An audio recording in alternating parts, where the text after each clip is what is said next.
Hi everyone, this is Ravi Gupta. Welcome to Engineering Adda. So today we will be developing some REST API using the Spring Boot and the MySQL as a database. So yeah, I will create one simple REST API uh, for the user, and we'll see how we are going to do that. So this is basically a simple Spring Boot and the MySQL development. So let's see. So for that we need to have a MySQL install on our machine, and we have a ID like IntelliJ that I'm using for the development. Okay, so those two things you need to have on your system on your local machine. So I already have installed MySQL, so you can see. So whenever you install the MySQL, the whole package you need to install, and you need to connect to the you can open this MySQL workbench. It will connect to the servers. Okay, and then you need to have some username and password that you need to set after installing the MySQL. So I have already did those things. Here you can see it will open like this, and some connections should be there. So I have three different connection. I will be opening the connection one. So here you can see we have I have already created couple of couple of databases here. So for this new project, I am just going to create one more database. Okay, so here you can create the database. So say the name of the database should be Spring Boot with MySQL. Apply. We'll apply and then finish. So I think you can see here it is created. You need to point to this database. So you have to double click on this database so that you can point to it. Earlier it was pointing here. So see, you can see it is dark. So similar way that means it is pointing to this database. So similar way you need to point to this new database. Okay. So yeah. So we have created the database. Now I will go to the IntelliJ, and then I will create the REST API for this. So we will be following this MVC pattern to create this project. So I will be creating the entity, okay, repository, service, and the controller. Okay, so those layers should be created, and then we'll see how we can connect to the database, and then we'll try to insert some user records into the database and try to get some record from the database using the APIs that we have developed. So those things we'll do. Okay, so here I'm going to the file and new. I will create one new project. So here you can see I need to point to the Spring Initializer. I'm using the IntelliJ premium version, so that is why I'm able to get it here. Otherwise, if you are not using the premium version, what you can do, you can go to the web browser, and then you can go to the site Spring Starter, and from here, if you'll go here, from here you can see the similar way you what is there in the IntelliJ. Similar way this is also there in the browser. So you can provide your artifact and name, and the version that you need to select, and the dependency that you need to add. Those things you can do here. So I'm going back to the IntelliJ, and we'll do from here. So it will be like a Spring Boot with my SQL development. The version of Java I'm using Java 18, but here I will select Java 17 or 18. You can also select, but 19 is there, so I'm using 17. For my JDK is 18 only. Okay, so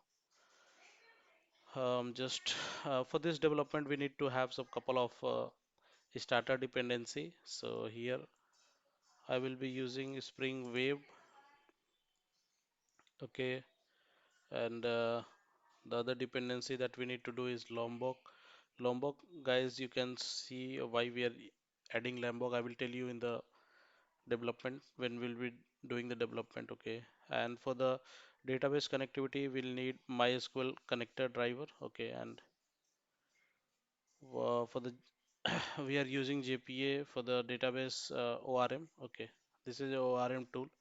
So this basically four dependency we need to create our project. So yeah, just click on the create and then I will open in the new tab. It gets some time and then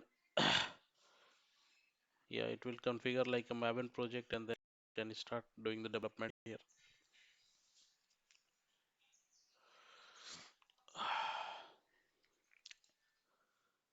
Okay, yeah.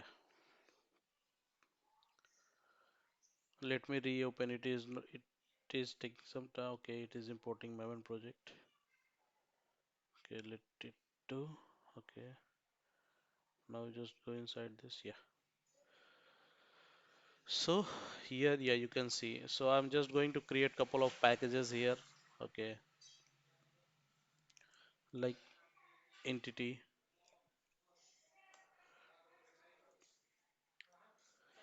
Okay, and then some package like I need to create a repository. Okay, and the other package, I'm just not going to create the service package here. I'm directly going to the controller, and the controller only we can call the uh, the the already defined methods of the JPA. So yeah, I can show you. We can do it creating some service layer as well, but this is not a big project, so I'm just create not skipping the service layer. Okay, just directly going for the controller. So here you can create the class called user entity. Okay, and now for the user you need to provide some like some instance variables like ID and all. Okay, and just taking the name of user and the address of user.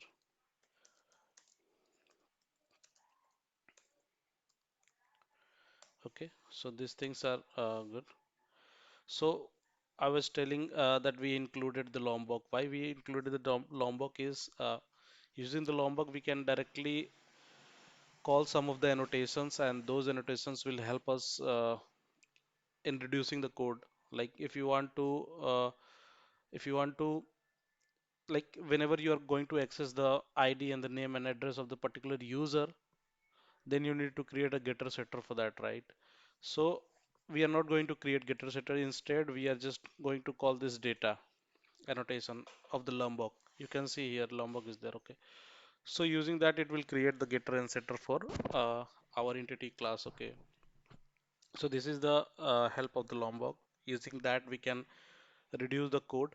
So yeah, similar way we can also create all argument constructor and no argument constructor. Okay, and here I'm just using some of the like we are just going to create the table with the name of the user. Okay, so I'm just doing that user table. Okay, and this should be like entity. Okay, so I'm going to do that. And here the ID should be the user ID should be ID. Okay, and then it should be auto generated. So we are going to do this annotation generated value, and strategy should be generation type dot identity. Okay, so this things is there. So we are done with the entity class. Now I'm going to create the repository for this. So I'm just going to create user repository. Okay, this is a interface. Okay, and this should extend the JPA repository. Okay, so that we can use the JPA already provided ORM methods. Okay, so for that we are extending the JPA in this interface, and this should have the user as a one parameter and the integer which is the ID that we are providing. So those things we need to pass here. So it is done. Now I'm just going to create some controller. Okay. So here in the controller, it should be annotated with the REST controller so that whenever we are going to call the API, then it should point to this class. And we can also do some request mapping so that we can provide the a URL according to our use. Okay. Now I'm just going to create the two methods. One is for inserting the data and another is for uh, getting the data. So this should be public void insert user, I would say, and then in there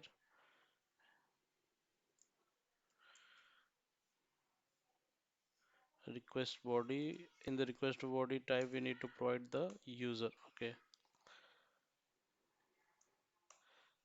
and then we'll call the method of the JPA so that we can insert the data directly. So some method is already provided in the JPA, so that method we need to directly call here. So for that I just going to create the object of the user repository interface that we have created. Okay, and we'll auto wire that so that we can directly use that object.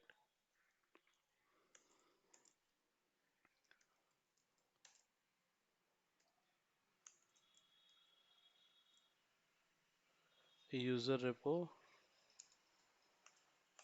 and yeah, so here it should be user repository dot find, oh sorry, not find, save, and we need to provide the entity that is user. Okay,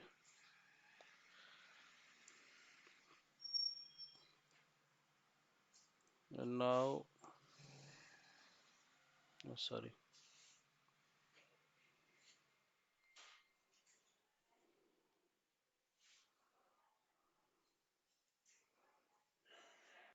okay, so yeah, we are able to save the user, like we are able to insert the user inside the database. Okay, and the similar way we'll be creating one get mapping method so that we can get some detail from the table. Okay, so this would be like get, and here we need not to provide anything. Okay, and get users, and this should be like we are just getting all the users. Okay, so it should be the list of the user, right? So we need to import the list here. It is imported. Yeah, so here we will calling the different method user repo dot find all. This will return uh, this will give all the users inside the database and will return simply return it list of the user it will give. Okay, so everything is completed now. Okay, now I will be running this and then we'll see what uh, if we are getting the results or not according to what we have developed. Say if we are getting some errors or what is this? I will see. Okay, we have not connected to the database, right? So we will be getting some error. See, if you want to embed a database, then put it into the class. So uh, we have to connect to the database. Okay, so that part I missed. So what we need to do is we need to uh, give some configuration in the application.properties file. So for that, I already have the codes here. So you can see we are connected to the MySQL database, right? So what is the database name that I have created? It is Springboot with MySQL. Here is the database name, and here we need to provide that. So yeah, this is the username and password for me. Okay, I'll just select this all and then see. So we need to provide the username and password and URL of the database. Okay, so you can see this is the driver name that you need to provide.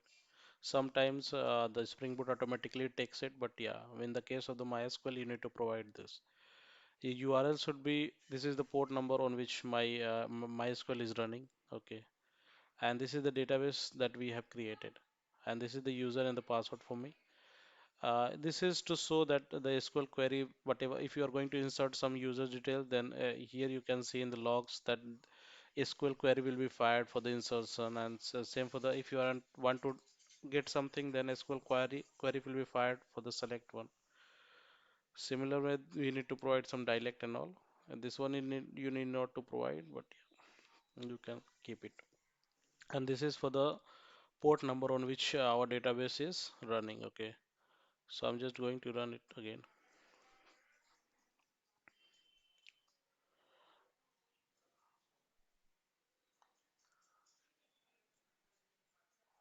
So let's see here. You can see that one table. They see you can see the create table is query is fired automatically.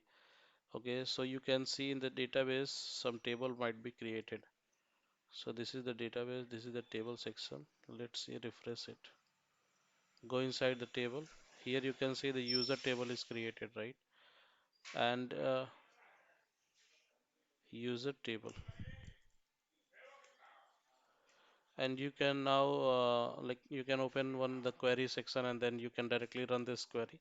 So here you can see ID, address, and the name of the user is there. Okay, and this is created.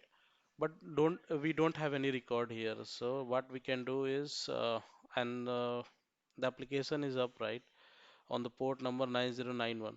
Oh, sorry, 9190.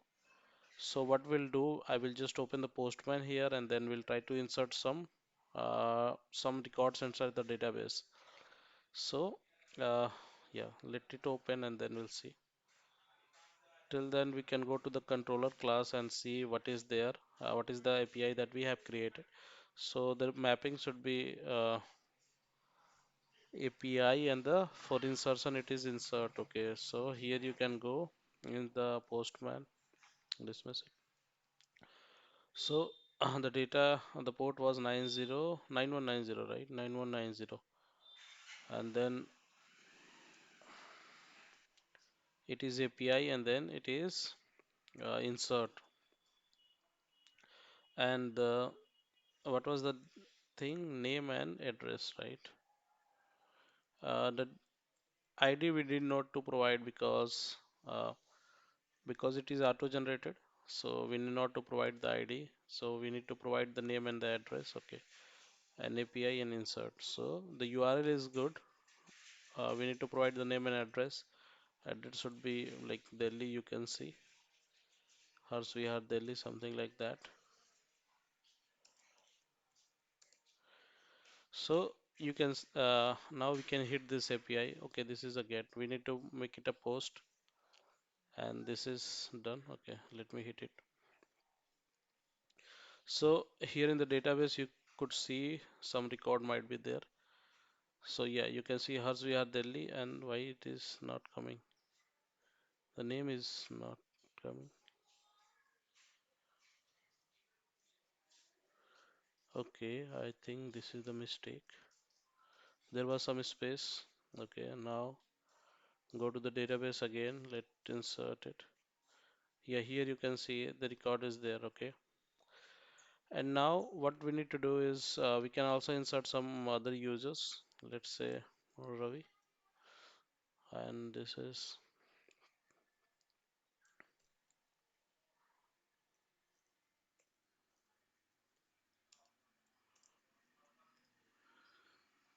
let it send it. Come to the database, run this query.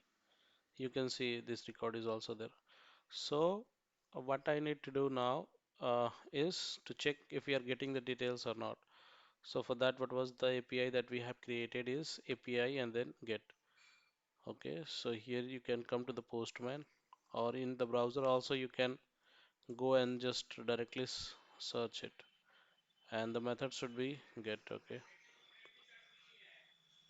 so you here you can see for the first record we could see miss the name because of the space, and then here you can see three records is there. Similar way, you can copy this whole URL and then come to the browser, and here you can also see those things, right? So I think we are good with the development, and if you need this code, I can ping the like I can ping the link of the GitHub.